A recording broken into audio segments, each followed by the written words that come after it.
Hey, good morning, guys. I will wait for 3 to 4 more minutes. Let everyone join the session. In exactly 3 minutes, we are going to start with our session. Okay.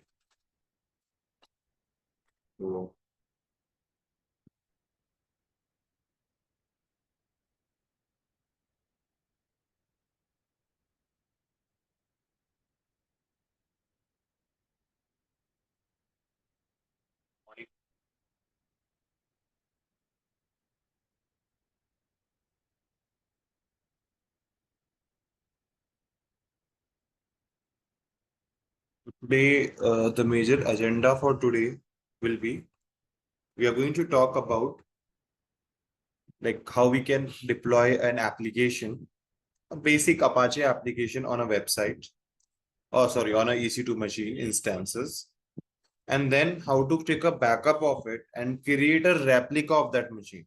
Create exactly the similar kind of machine. So that process we are going to see. Why we are going to see that? Because later on when we will automate, right now we will do it manually. But with the auto scaling coming into the picture, these things will be automated and you should be completely aware of about these points. Okay.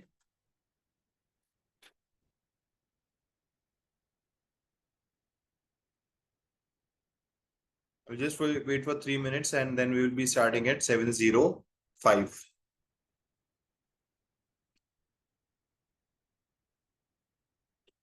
How many of you were able to complete the assessment which I have given you yesterday? There was a question which I have given you yesterday as an assessment. How many of you actually did it?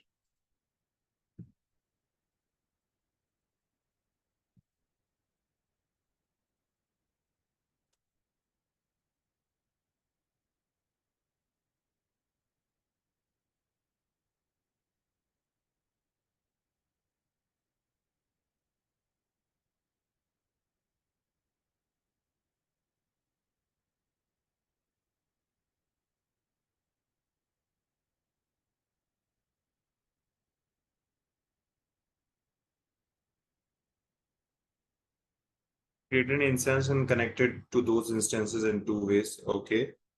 Completed. Great. Every one of you. Amazing. Those who have not completed, please try to do it today if you get some time. Okay.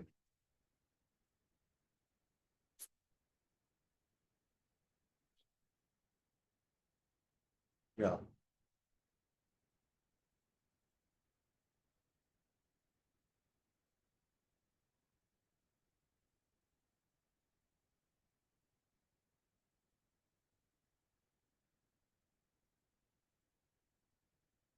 You don't have to submit it anywhere.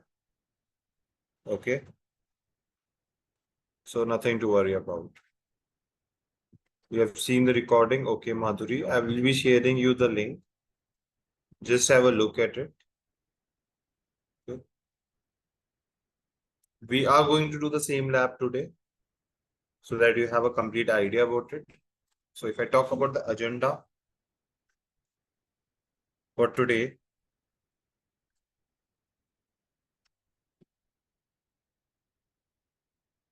so if I talk about the agenda of today, we are going to uh, install or we will be launching a EC2 machine.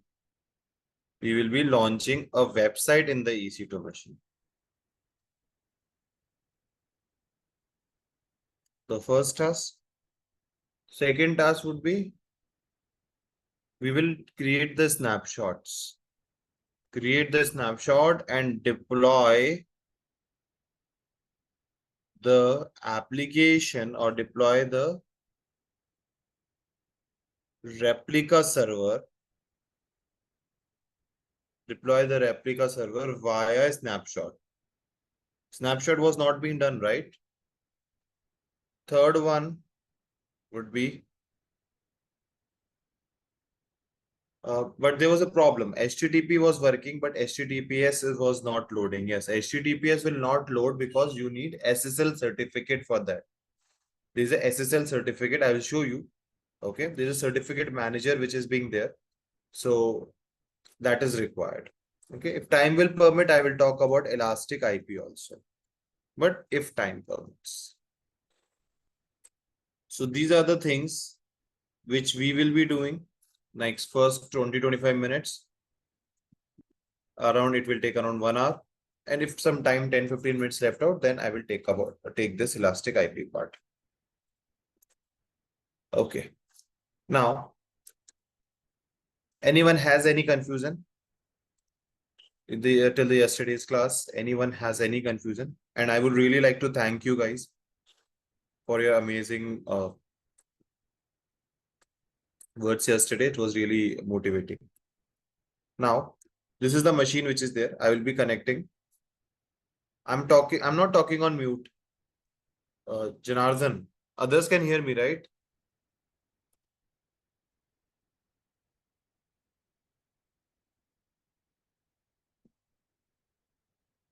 Yeah, great. So I will be connecting to this machine and we will connect here. We will click on this connect here. For now, I will be connecting it via browser only. So I will click on this EC2 instance connect. We have done all these steps in the previous class and connect to this machine.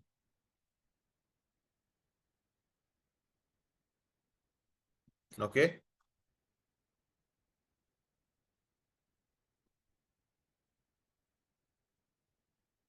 Guys, can you please confirm Janardhan on the chat? Okay. Now,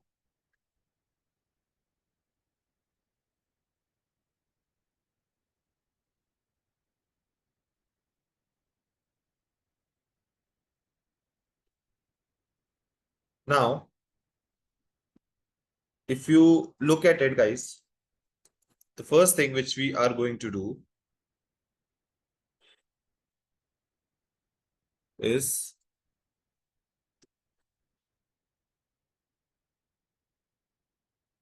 we are going to write sudo su. I will just follow the documentation so that there is no confusion when you read out these documentations. Okay. So we have launched these instances. We have connected to this machine. Okay. Method 2, how to connect it in this way. Connect, connect, connect. All these things are there. Simply use it. Mobile extern we were doing yesterday. Yes, mobile extern was something which we were doing yesterday, the third way of connecting to the machine. So we were using mobile extern. So let's use that as well. So yesterday, if you remember, I installed mobile extern, right? We installed this mobile extern zip file and I asked you to extract this, cut or extract this application, which is mobile extern application to any convenient location. Let's say I have extracted it to the desktop. So for now, how will I connect to this machine? I will open this mobile extern. Okay. Now I want to generate a session, right? I want to create a session. So I will be clicking on the sessions here on the top. This is the first option. First, you will be clicking on the sessions. Now we need to perform SSH connection. Am I right? We need to perform SSH connection to my EC2 machine. Fine. We will be clicking on this SSH, wherein we will be performing the SSH connection to the machine. Here we will put the public IP of machine. Here we will put the public IP of the machine. How we will put it? If you go here, this is a machine. Okay. If you look at this machine, this is a machine running up.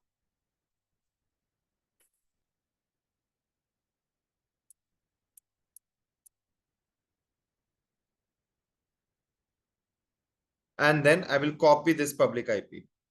I will copy this public IP and paste it here.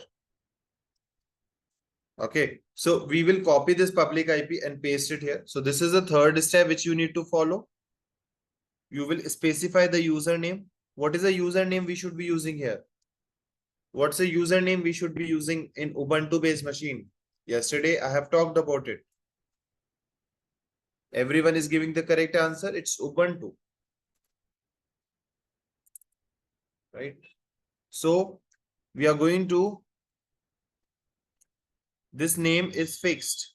This name is fixed for Ubuntu operating system.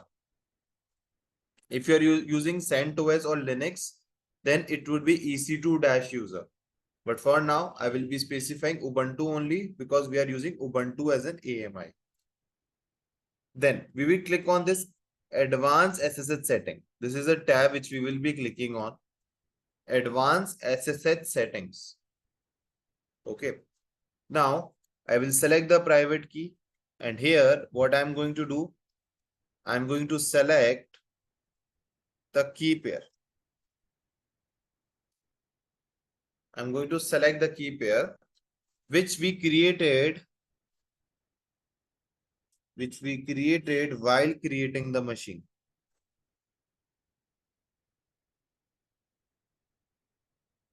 Hope you are understanding. Please give me a quick confirmation.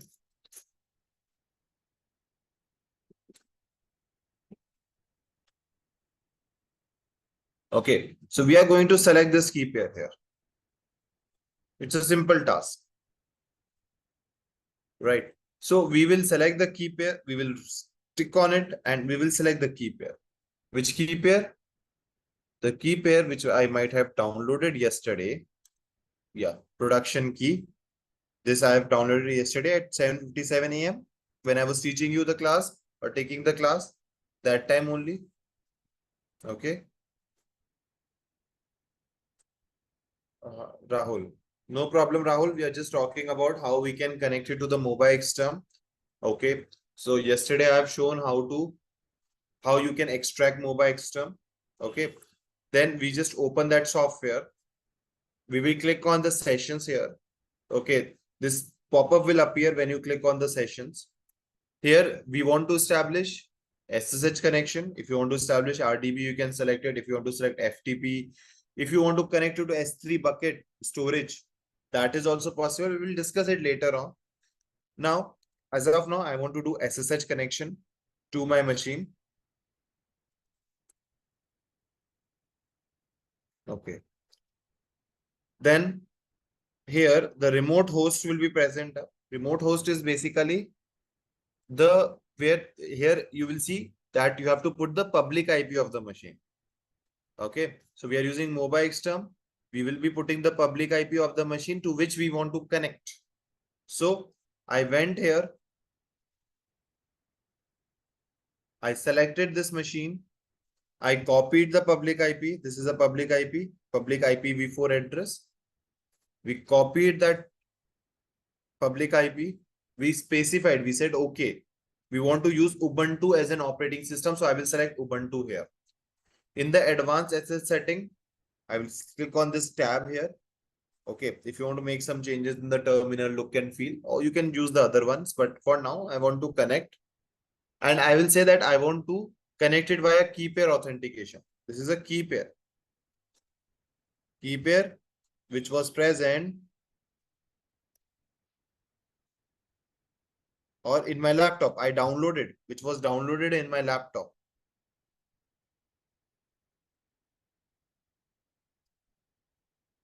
Downloaded in my laptop. Okay, and then I will click on OK button. When I created the machine yesterday, the key pair was being downloaded. I will be clicking on OK here. I hope you are understanding. Please give me a quick confirmation.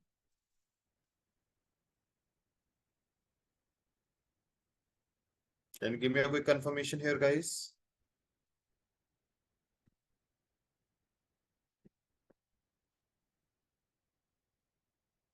Yes, absolutely amazing. You can take a screenshot of it, but it's there in my notes. But if you want to take a quick look at it later on, you can take a screenshot of it. And that is what you will be doing. And this is how you will do it in your companies also. Whatever company you're working on, if you have an option to connect it via mobile extern, this is how you will be connecting in the real time. Okay, I'm deleting it. And as soon as I click on OK, it will ask you that do you want to connect? I accept it. See, I'm connected to this machine. 172.31.241. 172. 31,241. See, 172.31.241. This is a machine I wanted to connect with, and this is a machine I'm connected to with. Now, okay. So till here we have seen it, that how to do, or if you see, I have put all the screenshots of how to use MobaXterm. Open MobaXterm, you will put the public IP, remote host would be public IP of the machine, specify username, Ubuntu, EC2 if you are using Amazon Linux machine, you cannot use any random name. Here you will click on this SS setting and you will use the public IP. Sorry, not the public IP, the key pair. So here you need to select the key pair you want to download. And if you click on OK, you will enter inside the machine. Similarly, we have also entered inside the machine. Now,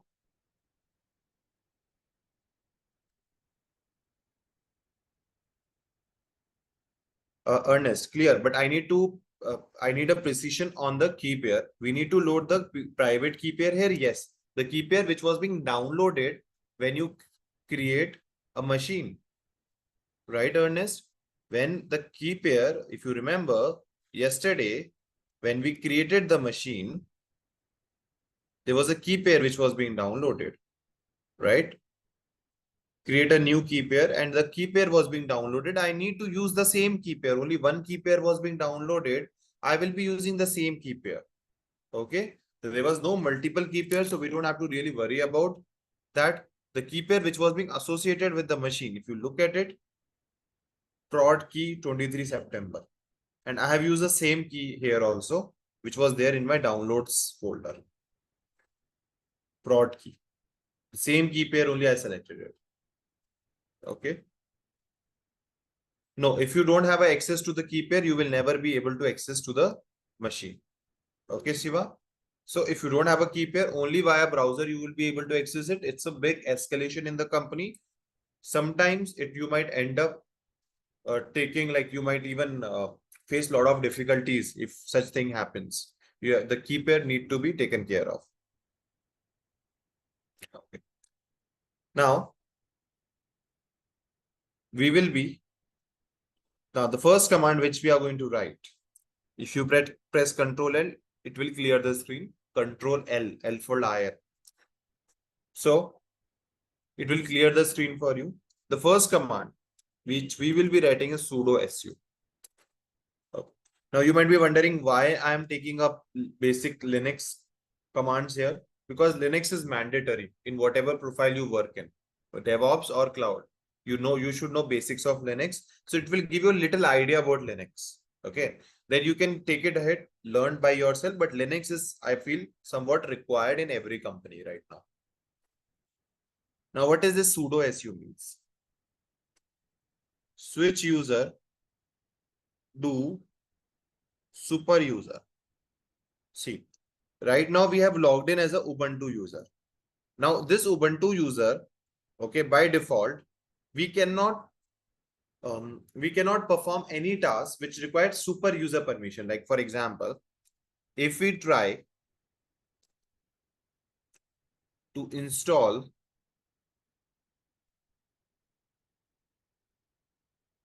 if we try to install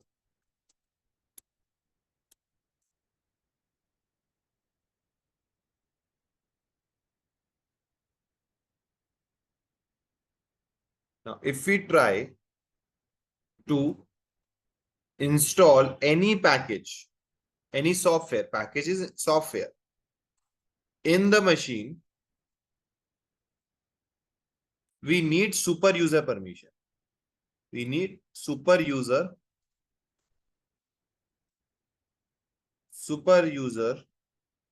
permissions. If you want to update any package, then also you need the super user permission. If you need to delete or remove any package, then also you need super user permission, or any other task which changes the configuration of the machine, which changes the configuration of machine there you need to do or use sudo permission. Sudo permission. I think I have written it wrong. It should be super user do switch user, right? Just cross check it once. Super user do switch user. Okay. So basically, what this command will be doing is it will give this Ubuntu user the super user permissions so that it can do some installations, it can perform some tasks. Okay. So this is the, you have to remember it whenever you're working on Ubuntu or any machine, you have to first write sudo su so that you can easily perform the task without any kind of problems and the issues. I will write sudo su here. Okay, fine. That's great. Now, now, can you tell me the command? If you have done the assessment, which I have given you yesterday, can you tell me the command to update all the packages in the machine? How I can update all the packages inside this machine?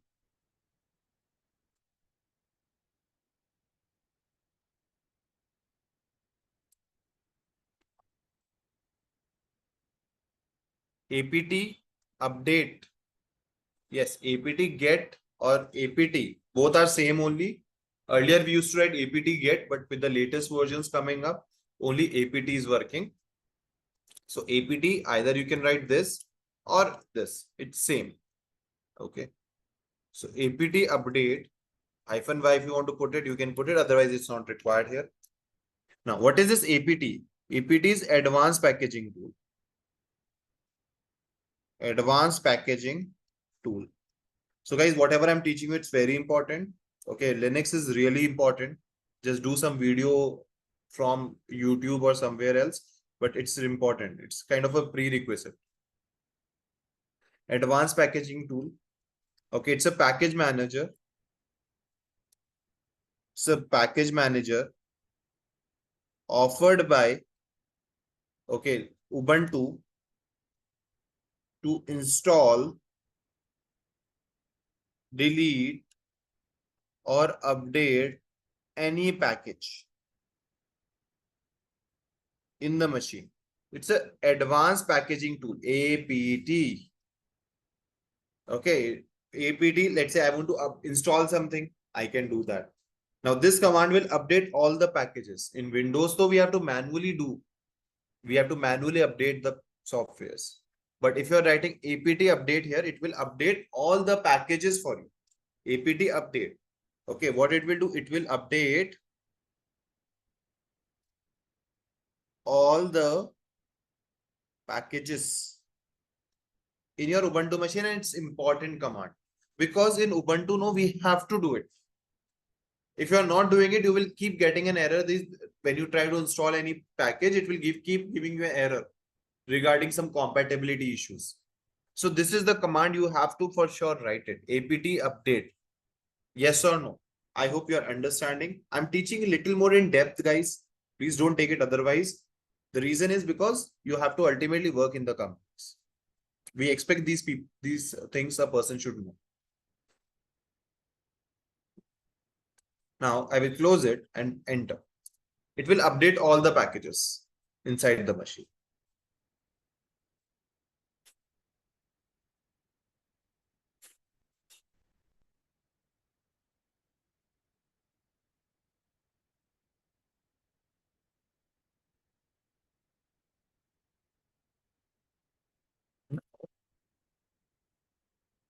Two commands we have used it, sudo su.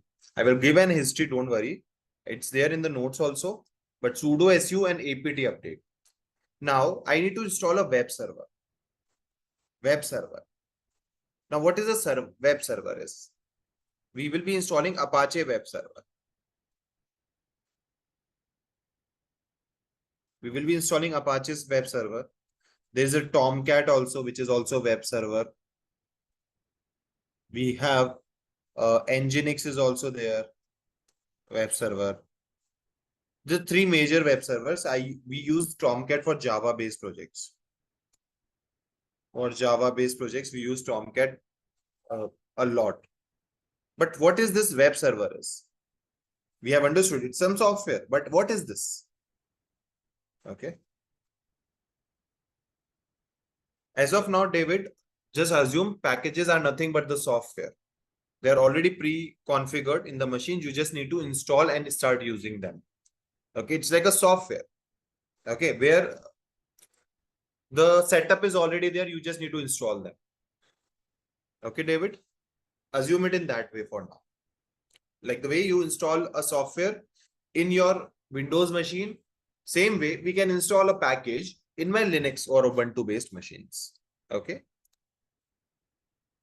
Since this is a different operating system, so you might feel little more complications at this level, but it would be easy when you practice it twice or thrice. When I first did it, when I started my career, I also felt very difficult. These things were very difficult, but I knew that I needed it from day one. So that's why I'm covering it for you. Now, okay. Now, what is this web server is, guys? What is this web server is? See, we are having a machine. Am I right? We are having a machine. We have having this machine. The private IP of this machine is 172.31.2.41. This is a private IP of the machine. This machine will act as a web server. Web server means you can, when you're hosting any website, how you can host any website on this machine, it will act as a web server when you install a web server software or web server software. Software like Apache, example. Software like Tomcat, software like Nginx. There are multiple softwares, guys. IIS for Windows. Okay. Yes. So if you want to host a website or a web application inside the machine, you need a web server. I'm mentioning it. When you need, please do not get confused here. Later on in the companies, this is 100% expected out of you. Okay. When you work, sorry, when you want to make, when you want to deploy any application in, when you want to deploy any application in the web server or in a server, we have to install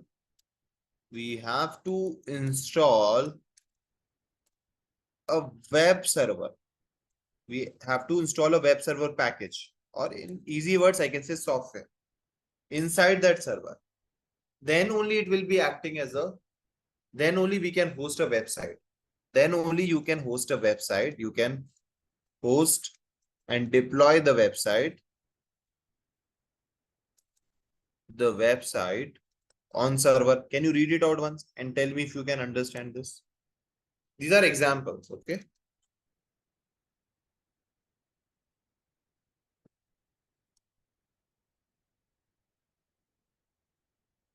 Okay. Now I'm deleting it now. Check it out once. Read it out quickly. I'm deleting it.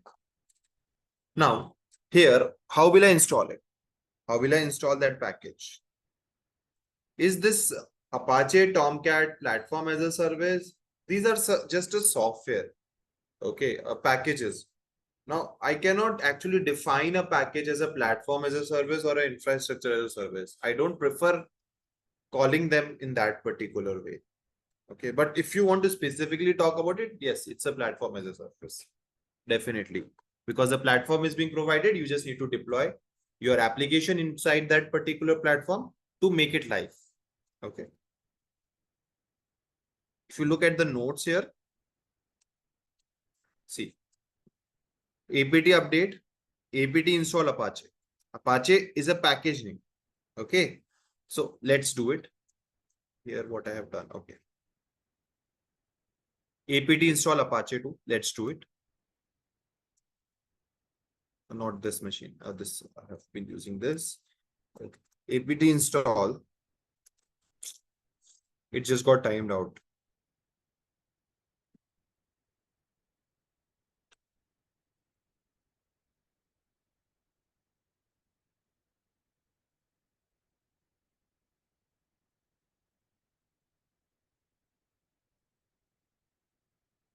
It just got timeout. I will tell you how to avoid that timeout as well.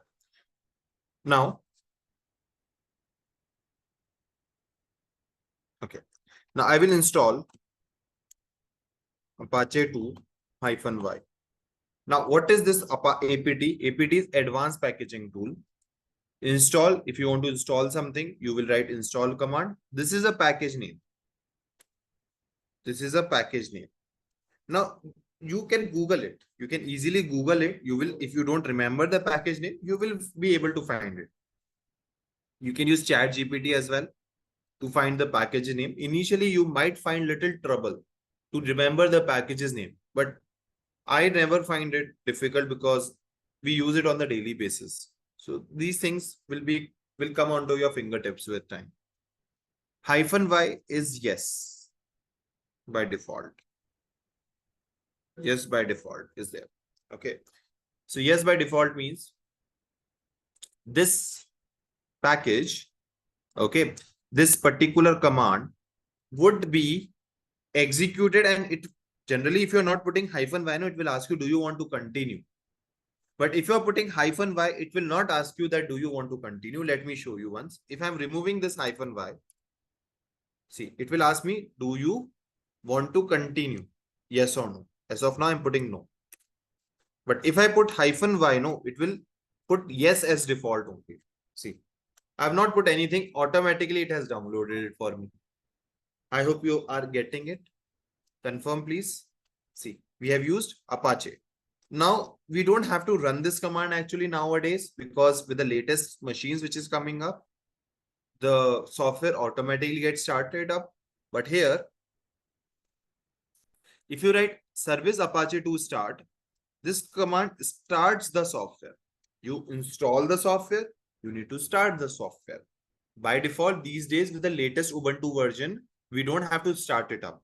But this command, you can keep it in your mind so that later on you need it, you should have that clarity. So start the package Apache 2 after installing. After installing the package, we will use service Apache to start. We install it from this command. We start it from this command. Okay, apt install Apache, service Apache to start. This will start the package. Any confusion in these two commands, please put it right now. If you have confusion, read it out, keep it in your, write it in your notebooks if you are doing or making the notes. Okay, perfect. Service Apache to start, I will be putting it here.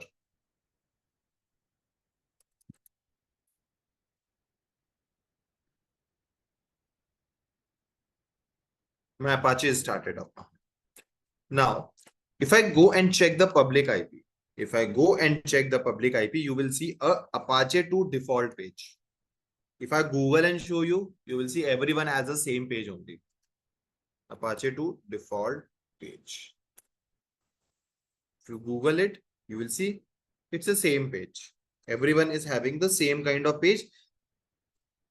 I am having the same page. If I copy the public IP, do not click on open address. I will tell you the reason. But if you copy the public IP, paste it here,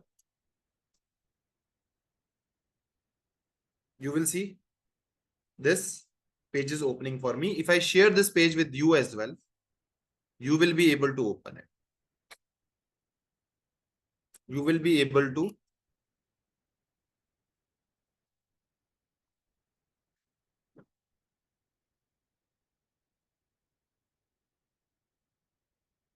can you open it?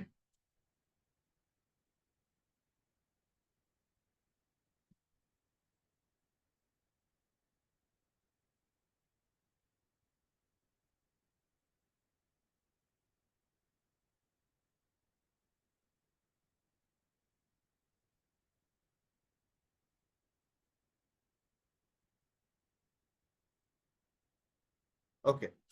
Now, one of you were asking me that I just forgot the name, sorry. But yeah, you were asking me that Akshat, when we are opening it on HTTPS, right now, if you open it, we are opening HTTP. But as soon as I put HTTPS and press enter, it will stop. It will not work. I will show you on a new tab. You will see it will not work. HTTPS enter. It will not work. Right. One of you were asking me this question in beginning of the class. Now the reason why this is happening now. See, HTTP it will work. HTTP it's working. See, I can keep refreshing, it's working. But HTTPS see, it's not working.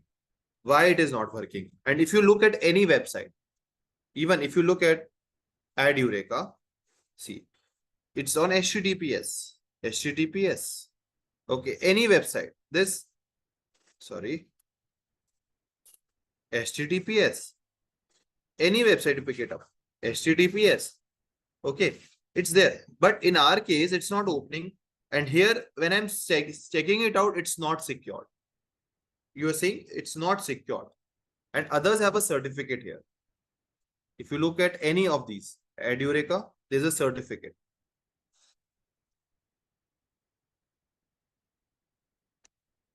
It's not opening up. I think, yeah, now it should open. Yeah. Connection is secured. If you go to the connection, you will see certificate is valid. Can you see the certificate? Issued by GoDaddy Secure Authority G2. Can you see this? It's written up, issued by GoDaddy Secure. So what these are certificates are, these are SSL certificates. These are the SSL certificate, which is being there. As a solution architect, your team will assume that you have a basic knowledge about these stuff. So what SSL certificate do? Right now, we don't have SSL certificate. SSL certificate are paid certificates. Okay, you have to spend a very heavy amount. Your companies will be spending a good amount in buying those certificates. So right now, we don't have the SSL certificate. So we are connecting it via insecure connection. But if we have the SSL certificate, then we will be using HTTPS. Are you understanding? Anyone who has not understood this point, please tell me. So that's the reason why it's insecure connection. We are connecting it via a not secure connection. If you buy the SSL certificate, then we can open it via HTTPS also, but you have to pay for it. Okay. And that concept is known as certificate manager in AWS. If I get time, I will share you one documentation on that, but do not perform it because you will end up paying a prepayment for that. Any confusion till this point, guys? Please confirm.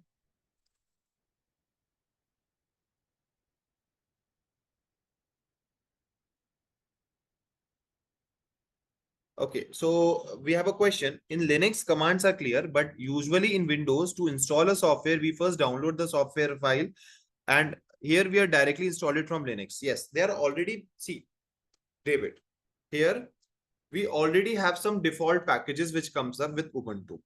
Like you can say the setups are already there. We are just installing those setups. But if particular setups, let's say I want to install Tomcat, I cannot directly install Tomcat. I have to download it from the internet on the machine and then we have to use it. So there is a difference, right? Apache is very frequently used. That's the reason why very, very frequently used in Linux. That's the reason why it comes with the Linux packages itself. Okay. Got it. Using Cloud Shell, yes, exactly the same thing. If you are using a Cloud Shell or if you are connecting it or via any particular method, it exactly will remain the same. Sure. Okay. So if you connect via any method, it does not matter. Ultimately, you are connecting to the same machine only, no? Gopal. Yes, dear, I'm a new trainer. I was there yesterday and today is my second class with you guys. So I'm showing how you can deploy an application on the EC2 machine. Yesterday, I have shown how to create an EC2 machine. Okay, Gopal.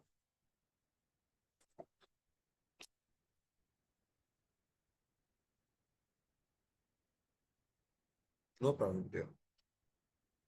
If you face any issues, Gopal, I think you joined late today. So you can reach out to me. You have the notes, Gopal?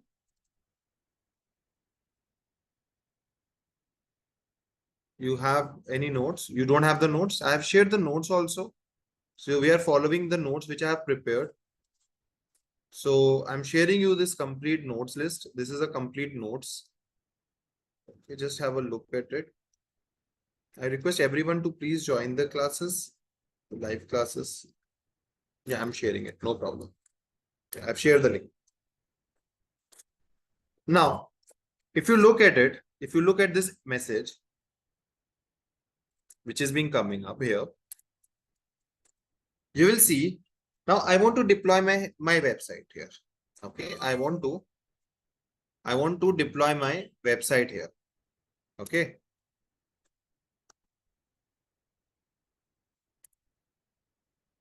Now it is saying that you should replace this file.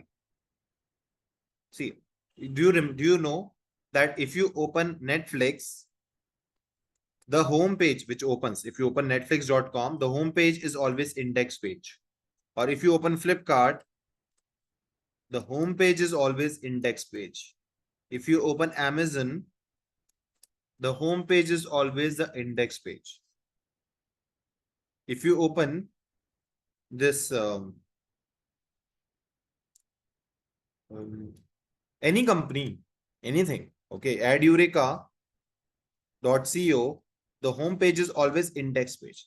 So it is telling me that only now. Right now, if I'm opening the home page, this is the home page, the main page, I'm not going anywhere. It is opening index.html file. It is opening index.html file for me. So what I can do is, right now, this index.html file has this content. This is the content which is there in index.html file. I can update this index file. We can update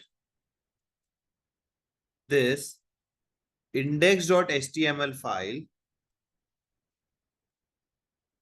with our content, the content which we want. Okay. So what we will be doing, we will say that, okay, we have this existing index file. We will overwrite it and we will create a new index file. This is a command. Cat is a command, like it's a kind of I can say it's a Linux command to create a new file with some content in it. So I will go to this location first of all. This is the folder or directory we call it. Okay. So there's a where directory in Ubuntu is same as folders in Windows. I can say directory in Ubuntu is same as folders in Windows. Remember that. So there is a folder. If I'm using the word specifically folder, but it's not a correct word. The correct word is directory. We use word directory. Okay, please do not keep it in your habit. Folder is used in Windows. Directory is used in Linux. I'm using the word folder so that you can remember the stuff. Under the where folder, there is a www folder, subfolder, which is there. Under that, there's a HTML folder, and under that, there's an index file. I need to replace this index file with the file which I want. So it's also written here, you should replace this file before continuing to operate it from the internet. I want to access my application from the internet. So I need to go to this location first of all, and I will update this index.html file. Hope you are understanding. Please confirm yes or no. So this is by default. This is by default. Everyone has the same link. Okay, if you don't even open this page, it will be same link only in Apache. Now, how to go to this location? How to go to this location? We will go open this here. Use CD. Oh, it's there. Okay. CD. Again, it's gone. It has a timeout of 30 seconds. We can increase the timeout. There's a timeout. See, I'm typing anything. Nothing is happening up here. Nothing. It's not detecting anything because timeout happened. To remove this timeout, no, you need to go to configuration and here SSH keep alive. You have to do SSH keep alive by going to the settings. You can put it in your notebook. Go to settings on your this thing, mobile term. Go to configuration. There SSH and SSH keep alive. It's not there in my notes, so please do it. And then you have to restart your mobile extern. You have to restart your mobile extern to avoid this problem coming up again and again. Now, when I restart the mobile extern, no, this problem will not be there with me anymore. If I open mobile extern again,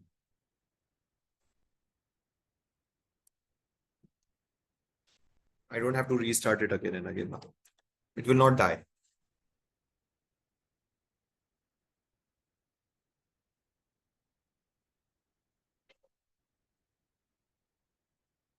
Now, which location I wanted to go, guys? What was the location where I need to move to?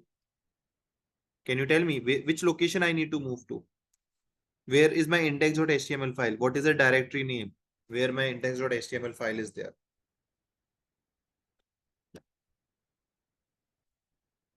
Very good. Janardhan, Vinita, Srinivas, Shyam, Ernest. What about others? Under this location, no, where www.html. Okay. So I will write cd. cd is change directory. Okay. I will go to where www.html. See, via command line interface only, I'm going inside this HTML folder. I'm going inside the HTML folder and cd is change. I want to change the directory. So the command is cd. cd. Change directory. And which directory? This is the directory. I will be moving to. This is the directory I will be moving to.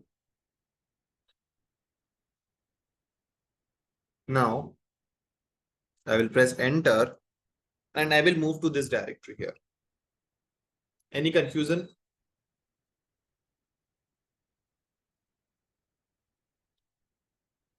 Any confusion? All good? Amazing. Now, there is an index file. ls means list. Like here, if I take a simple example, this is a list of all the files in my desktop. Similarly, list of all the files in this HTML directory or the folder is ls. ls means list. There is an index file, which is the same file as this. This is index file. This file, no, this file which is opening up is the index.html file. I need to replace it with my own file. So what I'm doing is, see, what I'm doing, I will first go to this cd. cd is change directory. I will change the directory and I will come to this location. ls is list of all the files and I will run this command. Okay. And I have mentioned everything for you. cd is change directory. ls is list all the files in the directory. Cat is create a new file with some content. So I will be using cat greater than. Now the command, like what it will do, this command will create a file.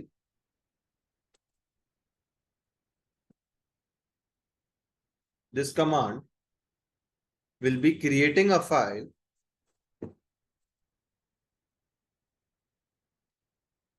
Command will create a file with the name index.html. Okay, this command will create a file with the name index.html. And when you press enter, you will, like, you can put the content. So it will, like, here, the content, this would be the content of the file.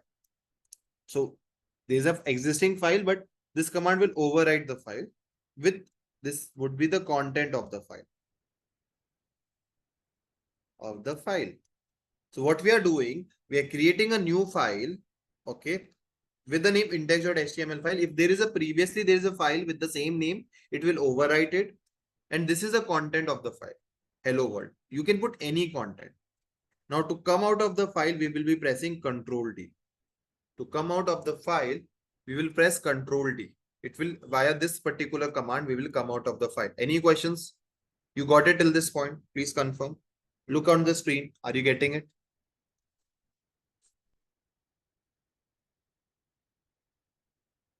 Okay. Now, simple cat command I will write. Now it will not die because I have already put SSH keep live. Now, cat greater than index.html. Index.html.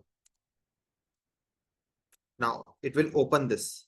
Now here I can put the content. Hello, add Eureka. Welcome to the training. Hope Akshat is teaching you well. Okay. Now to come out of the file, what I need to press? To come out of this file, what I need to press? It's there mentioned here. Tell me, look onto the screen and tell me what I need to press. Look onto the screen and tell me. Those who are not able to find it, please look here. I mentioned everything. It will create a new file with some content. Control D to come out of that file. Fine. Press Control D to come out of the file. I press Control D only and I have come out of the file. Now check the link and tell me what is there. Refresh it and tell me what is coming up on the same link. I've already shared you that link, right? What is being coming up? Tell me fast.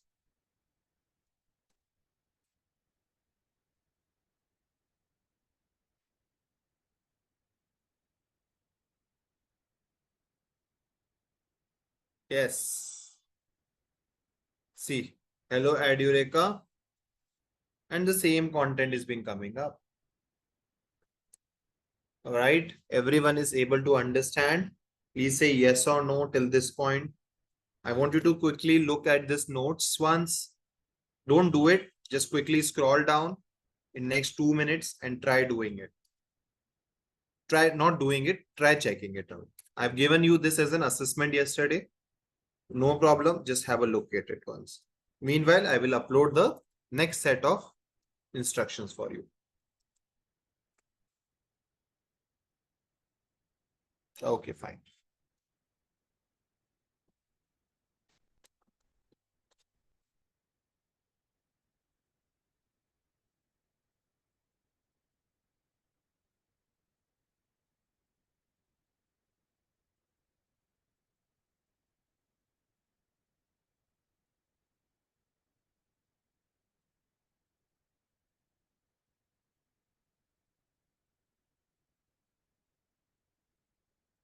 I've uploaded it.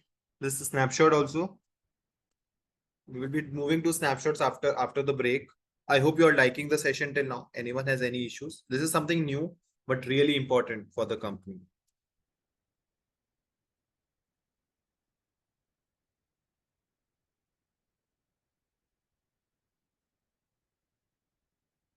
Let's have a quick break. Let's meet in next 12 minutes. And you don't have to utilize this 12 minutes in a break. Okay, take a 5-minute break, but 6 minutes, which is there, 7 minutes, which is there, spend it on checking the notes, which I'm sharing it with you. Okay. So I'm assuming that you will be checking on the back end.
Okay, guys. So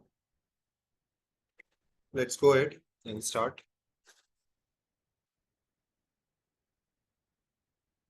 Now, we will be talking about the snapshots.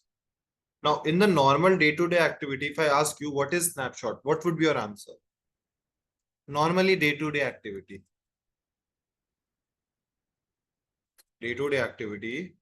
What is a snapshot? Screenshot? Yes.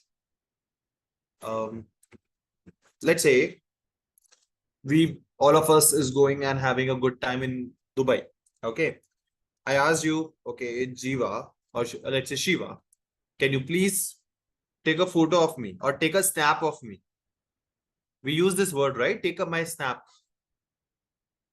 So what is that snap means? Snap is point in time. At that moment of time when Shiva will take my photo, click on that button, whatever I would be doing at that point of time will be recorded. Okay. After 10 minutes, whatever I will be doing, it will not be recorded there. I will not say that when I want Shiva to make a video for me, I will not ask him to take a snap. I will ask him to take a video because it's recording a long time. But when I ask Shiva to take my snap, which is a photo, it is like at that point of time, what would be my situation will be trapped in that photo. So same thing happens here also. It's a point in time. Okay.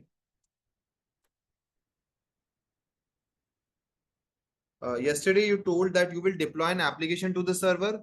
We will do it later. Like we have deployed it this as of now. Okay. I think that is enough right now. Later on we will do with the Git. It's the same kind of Apache application only. I've done it in a little different way today. Now it's a point in time backup of the machine or storage. Point in time backup. What do I mean by it? Okay. And second thing, which is very important about snapshot, it's an incremental snapshot. It's an incremental backup. Incremental backup which we are taking. Now, what do I mean by these stuff? When I'm writing point in time backup or when I'm writing incremental backup, what do I mean by these stuff? See, assume a situation that yesterday, 23/9/2024, you have a machine which has a total size of, let's say, 10 GB. You take a snapshot first time, you take a backup of that machine. First time it's a 10 GB will be taken up. That's a backup. Okay. Now, the second snapshot you took it today. Okay, let's say this was done at 10 a.m. So till that 10 a.m., whatever would be size would be present in this snapshot. Next day, again at 10 a.m. today, let's say you take a snapshot. This time the size of your machine is, let's say, 13 GB. But when you take a snapshot, this snapshot 2 would be the incremental, which means 3 GB. So from 10 to 3, whatever extra data is being added up, okay, whatever extra data would be added up will be put in the snapshot number 2. Tomorrow you have, let's say, you have size of 16 GB. So next day, let's say next day you want to take a snapshot. This snapshot will again, or let's put some another number, let's say 17 GB. So this snapshot would be of 4 GB. It's an incremental snapshot. Incremental snapshot is there. Okay. Yes. Yes. So, okay. So here the blocks or the changes which happened, let's say the 3 GB which is being added up is only being added or which is only being saved as a snapshot. And that's a plus point about it. So if you're having 100 snapshot also does not mean that it will be like 10 GB multiplied by 100. No, whatever increment happened, let's say in this 100 snapshot, only 1 GB was done. So that 100 GB will only have 100 GB total size of snapshots. So it's an incremental backup. Incremental is whatever snapshot we are taking up, it will be, we can take a backup of it. And whatever change happened in the overall infra, that will only be changed or that will only be added up. So it's a point in time. Again, I will repeat, it's a point in time. At a specific point of time, backup of your machine. Backup is like it will create a template which will be a backup. It will just create a backup, read only backup. It's a read only backup which will be created up. You cannot make any changes to this backup. Okay, so I will mention it here also. It's a read only backup, which means it's, if you're thinking that I can go to this backup and make it 1 more GB or remove something, you cannot make any kind of changes. It's a read only backup. So it's a point in time backup of the machine, or if you want, you can take a backup of the storage as well. Any confusion in the first point here? Any confusion in the first point?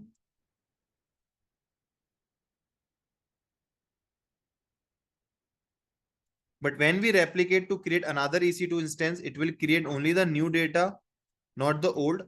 Okay, Davis. That's a very good question. So let's suppose today I want to create a replica of a machine from this snapshot. When I take it, what it will do, it will, this complete would be taken. So now what will happen? 4 plus 3 plus 10. Okay. 4 plus 3 plus 10, 17 GB would be taken up from the snapshot from the beginning. If you even delete the first snapshot, this will become 13 GB. So your data is not lost until unless you delete all the snapshots, your data will never be lost. It's not like if you delete any specific snapshot, your data would be lost. Never, ever it will happen. Okay. I will tell you, if it's read only, then how we will convert it to a template. And from the template, we will deploy it. For now, let's talk about only the snapshot. In the practical, I will show you how you can replicate the machine. Okay. I will show you. Okay. If we take a DB backup as an incremental for the 10 days, how to restore it? I will tell you, Ravindra. Okay. For now, I'm just started this topic, DB backup. I will show you when I will teach you RDS concept, how to take a backup and work onto that particular that backup itself. Okay, this is what I'm going to cover it later on. But okay, till here you are getting it. What is a snapshot? Are you able to understand what is a snapshot? Please confirm, read it out once.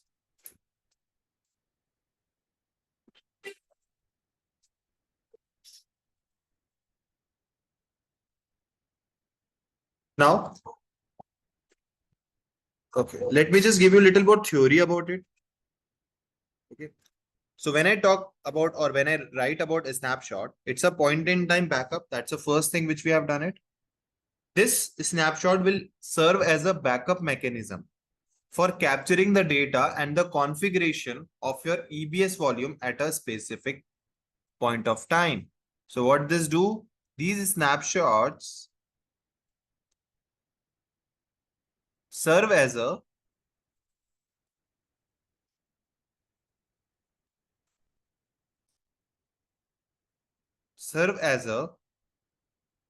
backup mechanism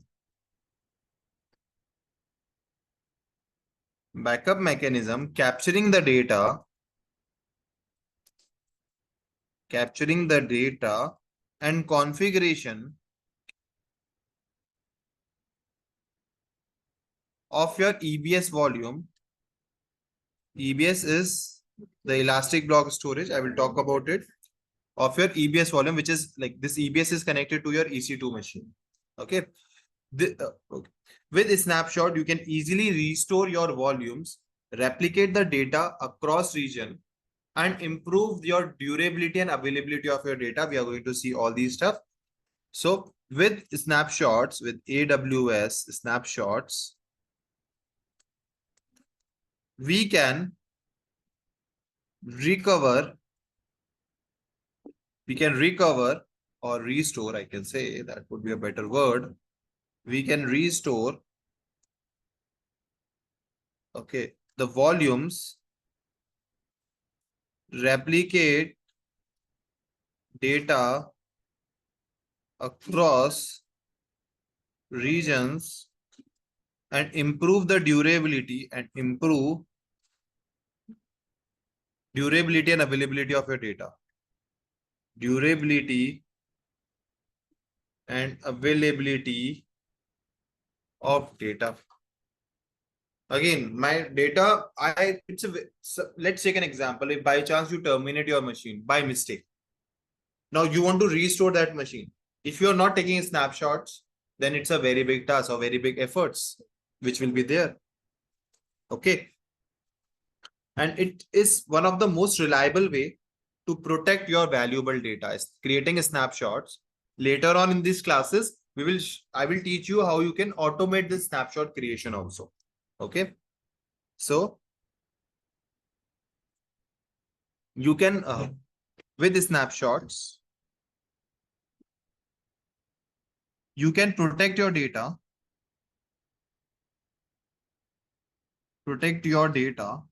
from accidental deletions, from accidental data loss, hardware failures,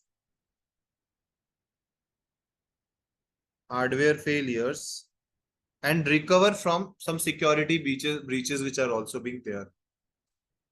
I will show you complete lab. Okay, don't worry. I will be showing you how to perform this lab.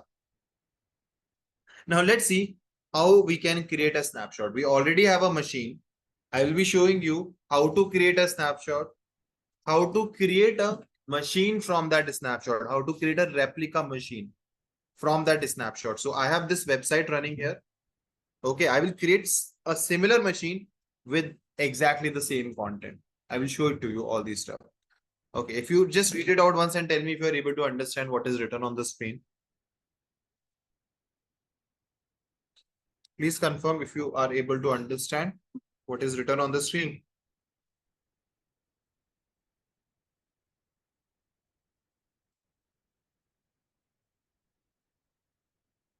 Restore or Oracle database. Okay, so can a snapshot restore Oracle database? If you are using RDS, yes, you can do that. If you are installing Oracle DB in Oracle engine, DB engine in your EC2 machine, and if you're taking a backup of that complete machine, you can restore it. So yes, definitely you can do it. Okay. Can we remove the snapshot and retain your data, i.e. write changes to without losing the new changes? Yes, absolutely. Absolutely. You can use it as a version also. Now let's move and let's see how we can do it. Let's suppose this is my machine which is running up. I want to create a snapshot of this machine. I will be scrolling down and here you will see a snapshot. Here you will be able to see a snapshot. So I will be clicking on this snapshot here. I need to click on this snapshot. So there is a machine which is there. In this machine, we will have that snapshot. Okay, click on this snapshot here. If you refer to the notes, everything is being mentioned. I have a machine. I will be clicking on this snapshot. I think, yeah, it's clear only, right? We will be clicking on this create a snapshot. Let's do it. Click on this create a snapshot. Already there is a snapshot which is there from my previous class. The snapshots are paid. So guys, please delete them. As soon as you are done, you can delete them. Okay. Currently associated with an AMI. Okay. I will tell you later on. But yeah, for now, I will be creating a snapshot. So let's create a snapshot. Now, when you create a snapshot, you have two options. One is volume or one is instance. later on in this sessions, no, I will show you how you can attach multiple storage. By default, you get one EBS storage, but you can attach multiple storages also, EBS storage to the same machine. Like the way you have C drive, D drive, E drive, if you consider them as a different storage, then same thing can be done here also. We can attach multiple storages in EC2. This is a concept I'm going to teach you later on. Okay, we have to move step by step. So in this case, if you only want to take a snapshot of a single storage, okay, then you will be selecting a volume. It is actually valid in this case also. If there is one storage and you want to take a snapshot of this single EBS, but both in that case, both of these will be taking the same task. Okay. Now, here for a specific volume, if I want to take a snapshot, so for the specific volume, if I want to take the snapshot, then I will be using this volume. Instances. What is this? Instances is. Instance, it like if there are multiple volumes also, no? Let's say this is volume 1, this is volume 2, this is volume 3, this is volume 4. If you have multiple volumes also, I can select instance. I can select instance. Okay, if there are multiple volumes, I can select the instance. Okay, if there are multiple volumes which is there, I can select the instance and okay, and the snapshot, the backup of all the volumes would be created. Are you understanding? Yes or no? Consider this situation. If I want to take a snapshot of a single volume, I will be selecting this volume. If I want to create a snapshot of the complete machine which is there, I will select this instance. If there are multiple volumes also attached, that complete snapshot will be created up. Yes or no? I hope you are understanding. Please read it out once and tell me if you are able to understand. If not, just tell me that. I will repeat it.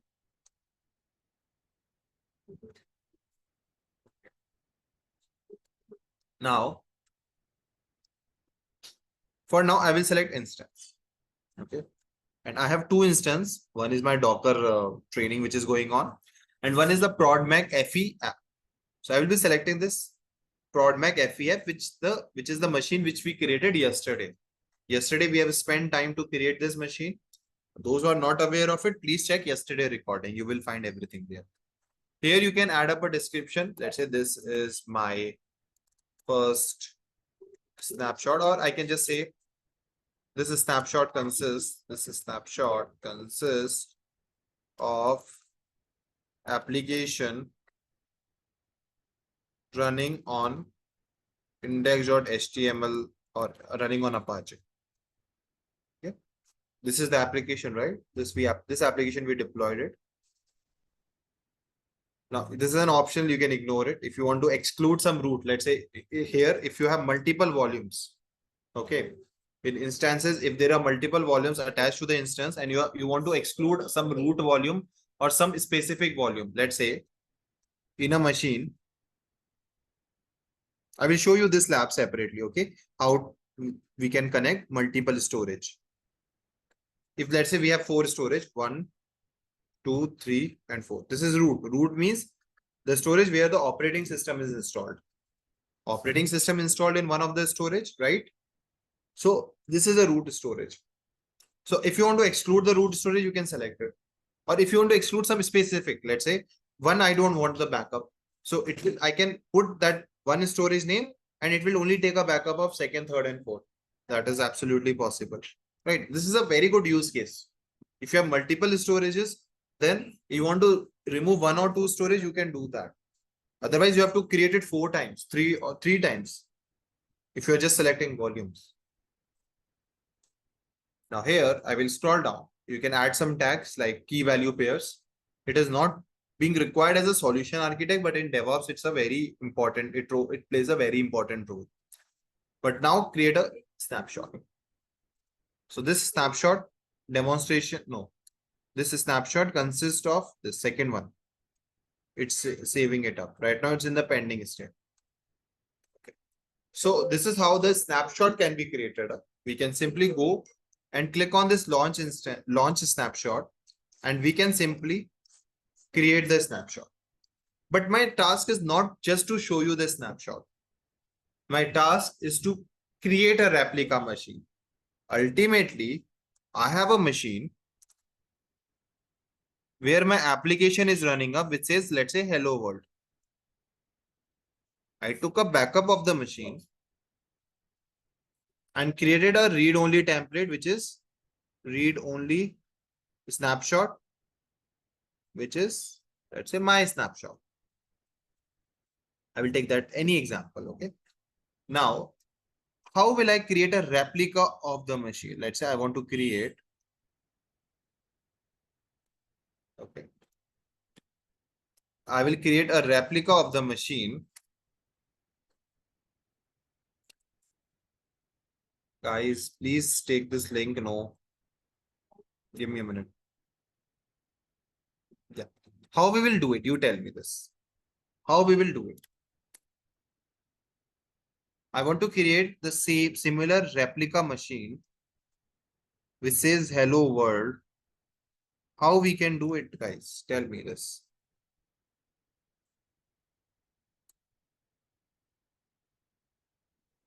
Yes. So we cannot directly use snapshot. It's a read only. So from here, from this snapshot, we create a custom AMI. If you remember yesterday, I was talking about custom AMI. So we create the custom AMI. We will be creating a custom AMI. This custom AMI is a template from the snapshot with the name my snapshot. This custom AMI is a snapshot with a name with snapshot. It's a template from the snapshot my snapshot. So we will create a custom AMI. And from that custom AMI, I can launch as many machines, as many replica machines as I want. Right? Because you have an option of selecting an AMI, right? So there, rather than using Ubuntu, Windows, or Linux or Red Hat, I can go to the custom AMI part and I can select the AMI which I will be creating from this snapshot. And this is a process. This is a process to create replica of the machine. Hope you are understanding. Say yes or no.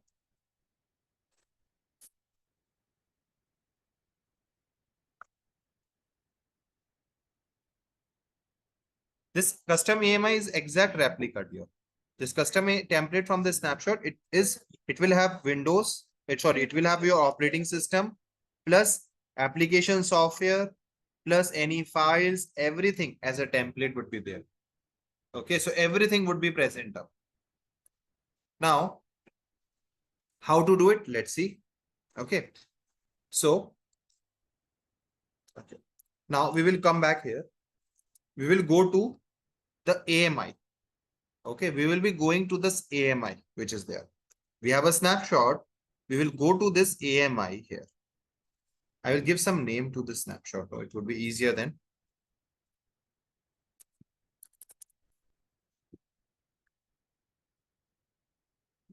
I've given a name.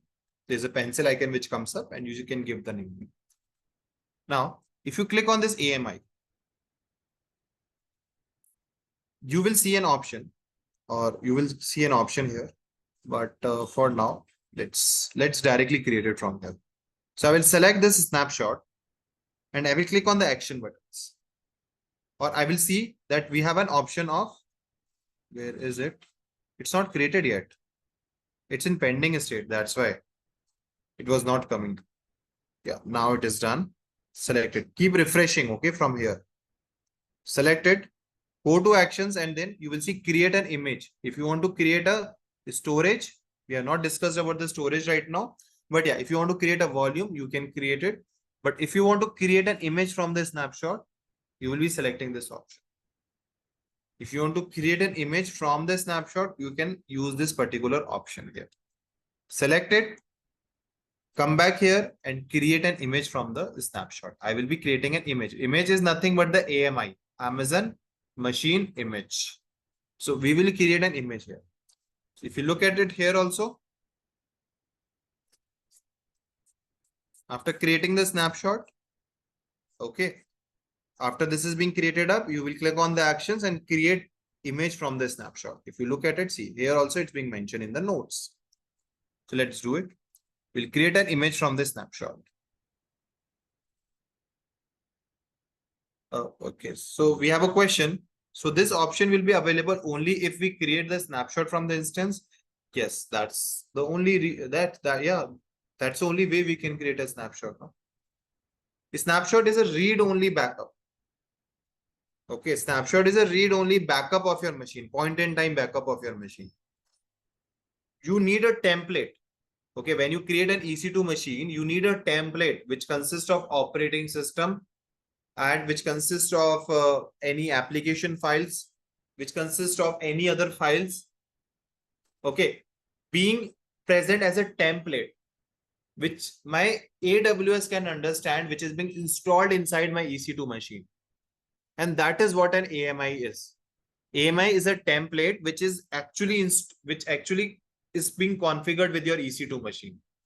And this snapshot is nothing but a read-only snapshot backup. That's it.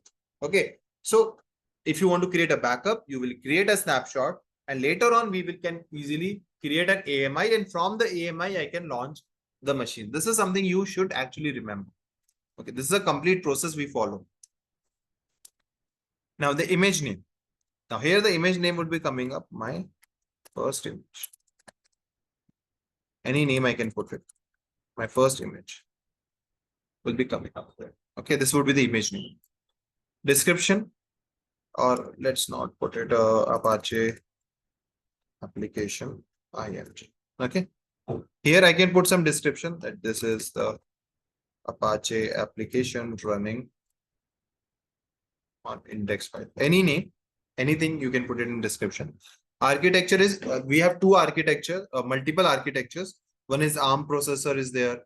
If you're using Mac, this is a processor. x86_64 is being considered as Intel based architecture. Okay, you will see it is like used majorly in Intel 64 bit. Okay, so it's being used in Intel majorly. x86_64 is for Intel, and for AMD it's separate. We have separate one. This defines the root storage. dev/sda. Now, this is common for all the Linux based operating system. Okay.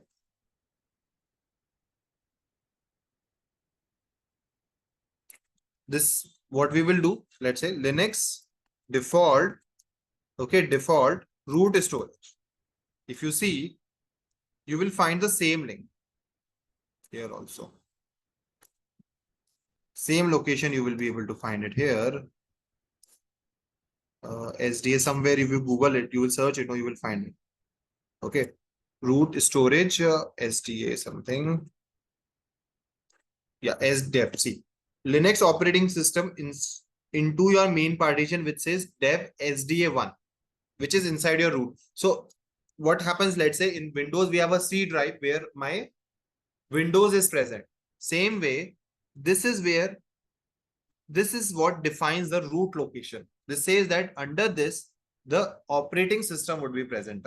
So what I'm saying is I want to, like, my root device name would be this. If you make any changes here, it will not be considered as a root storage for you. Scroll down. This is a storage size. Okay, we will discuss this part later on, but it's a root storage. This is this means that it's a root storage means the operating system would be installed inside this root storage. Size minimum is 8 GB. You can go up to 6,000 something GB, which is there. We have multiple type of storages. I will discuss in detail. Okay, we will discuss this concept in detail. Okay, we will discuss in detail. In detail. This concept I will be teaching you. I will tell you what exactly is the type of storages, what type of questions can be asked. So all these things I will be covering it for you. I think your previous trainer have covered that part, but I will also be taking it. We will create an image.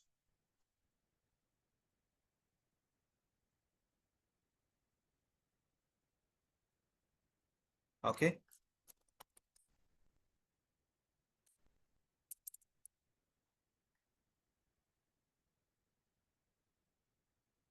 Just a minute.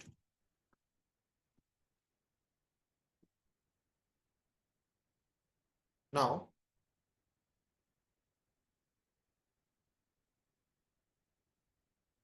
yes. The snapshot will contains everything. Okay. It will have everything which is there available. Okay.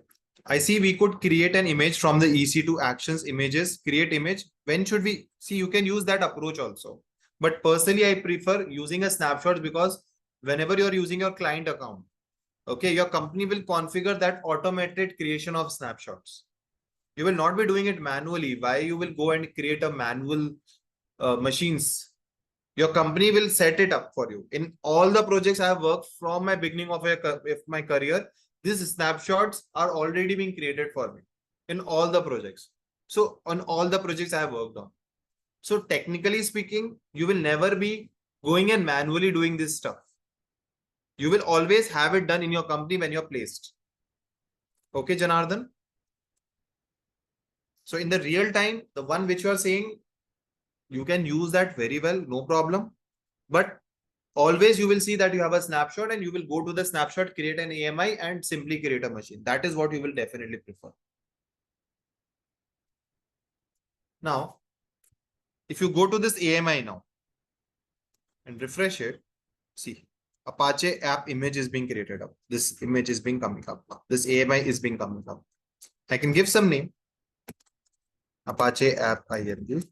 I can give some name to it. Okay. I can select it and I can launch the instance from the AMI. I can select it and I can launch the instance from the AMI. So let's do that. You're getting it, right? So I went to this AMI after we created an AMI. Okay, we went to this AMI here. In the AMI, I will have this machine. Oh, sorry. I will have this AMI created up. I've created this AMI from the snapshot itself. Now in this AMI, I want to launch a machine from this AMI, Apache app IMG.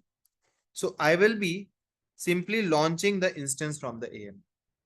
I will select this AMI and I will launch it. Let's do that.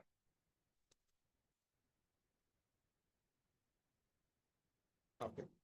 Now, when I scroll down, I can give some name. Let's say my machine 2. I will give some easy name so that it's easy for you to remember. Let's say machine 2. Now, see, this time, the same AMI is being coming up. This is my custom AMI.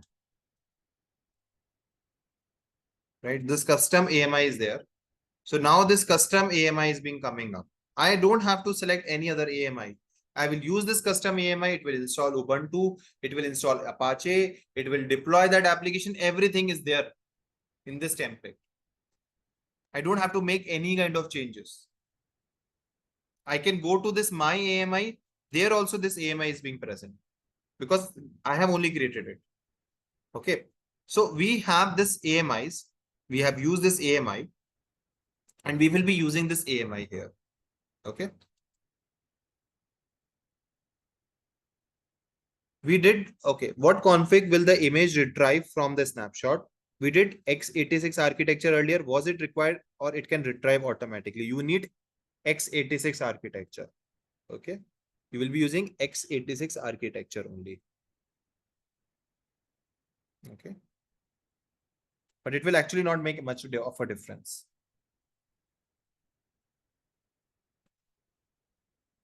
If we have all the details in the snapshot, including the operating system, why we are defining again where the operating file is located, like dir, we have to define it, no, because let's suppose this AMI which you are using, or this template which you are creating up, you don't want to use it for as a root storage.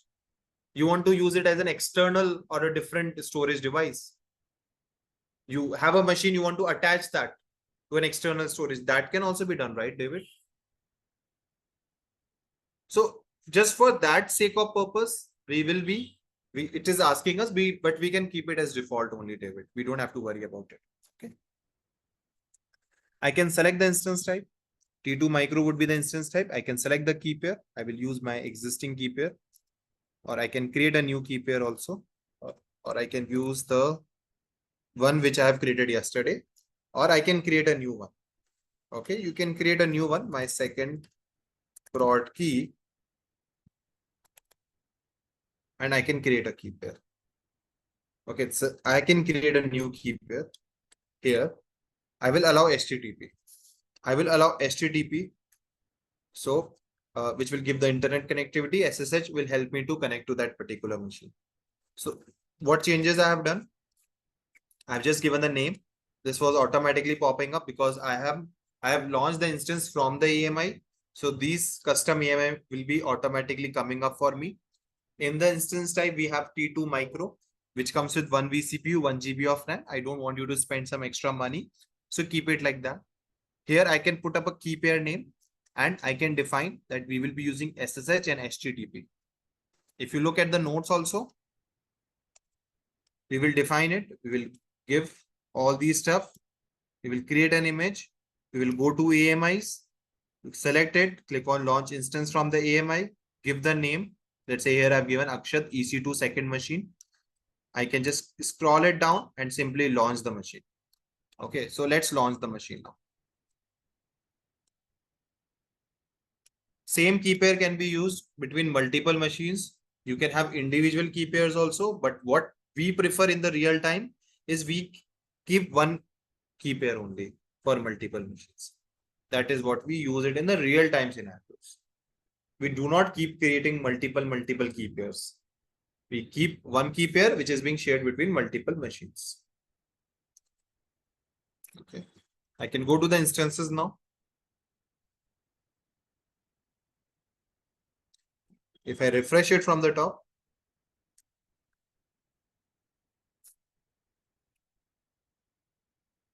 yeah, here machine 2.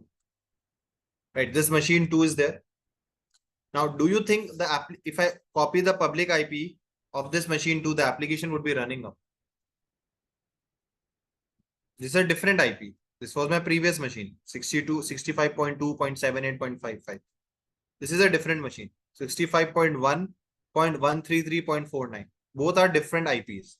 So do you think the application would be running here? You tell me, you check it out and tell me whether it is working or not. Let me open it and show you. See, this is my first machine IP. This was my machine 1 IP. And this is my machine 2 IP.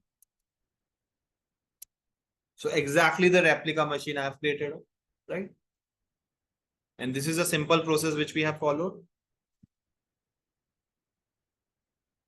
Am I right? Yes or no? Please refer to these notes once. Just have a look at it closely. Have a look at it closely once. You'll understand it very clearly if you check these notes. Just have a look at it. Whatever I have done, it's there in the notes. Just have a look at it.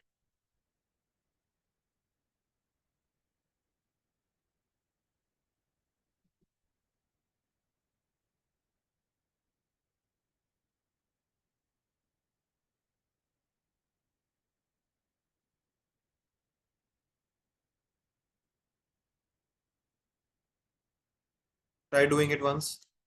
Okay. Try checking it out once. Then I will show you one more concept and then we can wind it up.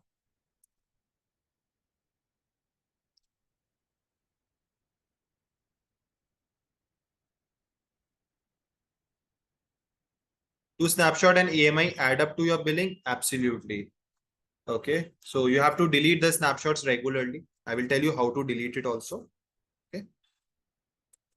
So what we will be doing now is, let's suppose in this whole process, no, you might have seen we didn't got an option to deploy it in some another region.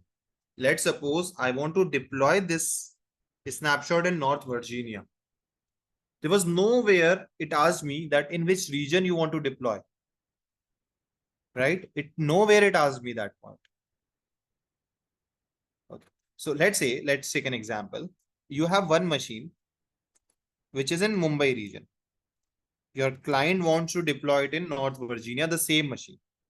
Here the application, the same replica machine, the client wants to deploy it in North Virginia region. How we can do it? So we create a snapshot. Snapshot is a regional service. It will be created in Mumbai only. Then we will copy that snapshot. We will copy the snapshot in North Virginia. Then we will create an AMI. Create AMI from snapshot, which is a template. And from that AMI, we can launch the machine. I will show you how it is being done practically, but are you getting it? This is the extra step which is being added up. Earlier, we created a snapshot, we created an AMI and we deployed it. But if you want to deploy it in some another region, you will first create a snapshot, then you will copy the snapshot in North Virginia. Now, how you will copy it? How we can copy that snapshot? Select the machine. Select this snapshot. Sorry, I'm on the snapshot. Select the snapshot. Go to action. Copy snapshot. Copy snapshot. See, copy snapshot. Where I need to copy? I can say you can just change the descriptions in AP US East one. Sorry, AP is for Asia. US East one, which is North Virginia. You can look here, no? US East one. If you want to copy to Ohio, US East 2, North California, US West 1, Oregon, US West 2. So if you want to encrypt this snapshot, you can encrypt it, but it will add up to your cost. KMS is a costly service. So for now, I don't have a very important content. I can encrypt it directly. I can copy it. Now, what will happen? It will copy from here. Okay, this snapshot will be copied from here and it will be copied to North Virginia.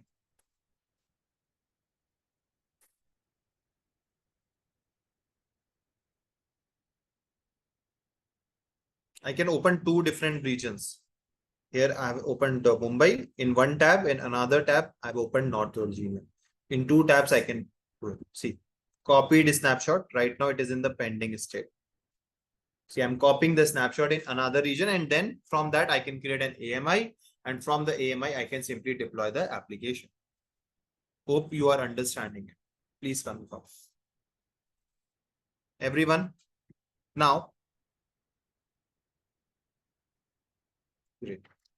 Now, if you go to this, now how will I delete it? If you try to delete it, no, you will get an error.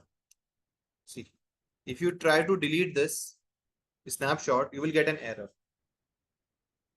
Because this snapshot is being used in the AMI.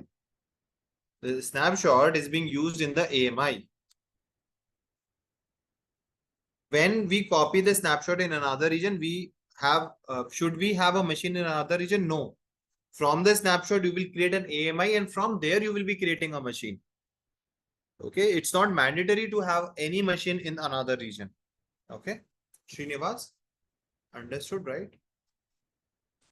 The concept which I was telling previously. So this thing, you have a machine in Mumbai where application is running up. Your client says that you want to copy it in North Virginia also. So what you will do? You will first create a snapshot, then you will copy the snapshot, then you will create an AMI, and then from that AMI, you can launch the machine in North Virginia. These things is happening up in the North Virginia. Got it?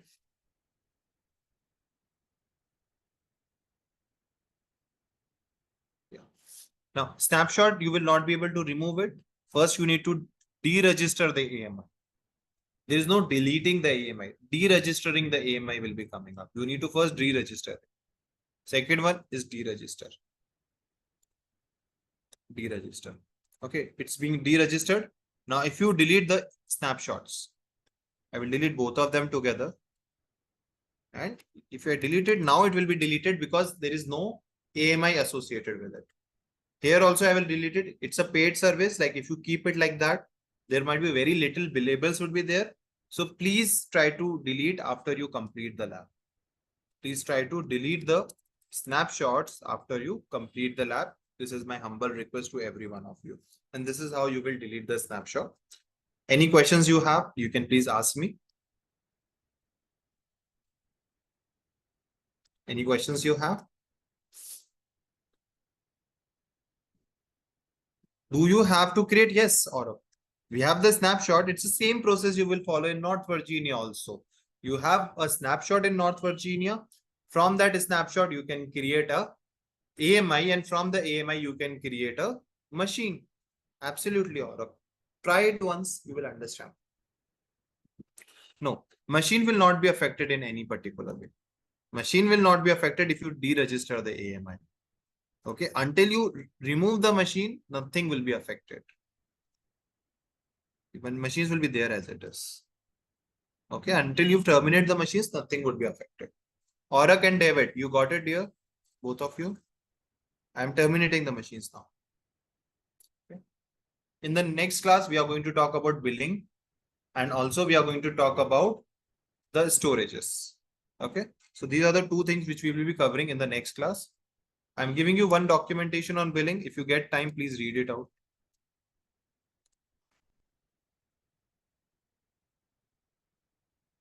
Mhm.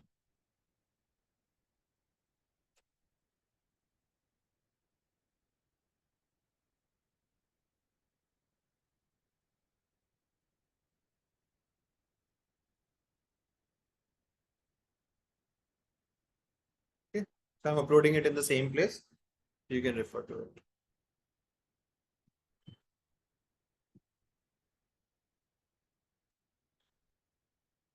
Thank you. Thank you for your time, guys. Take care. Bye-bye.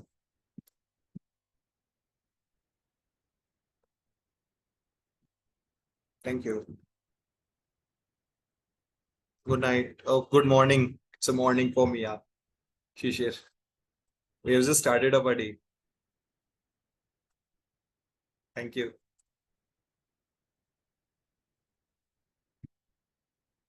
Thank you. Thank you. Have a nice day, guys. Bye-bye.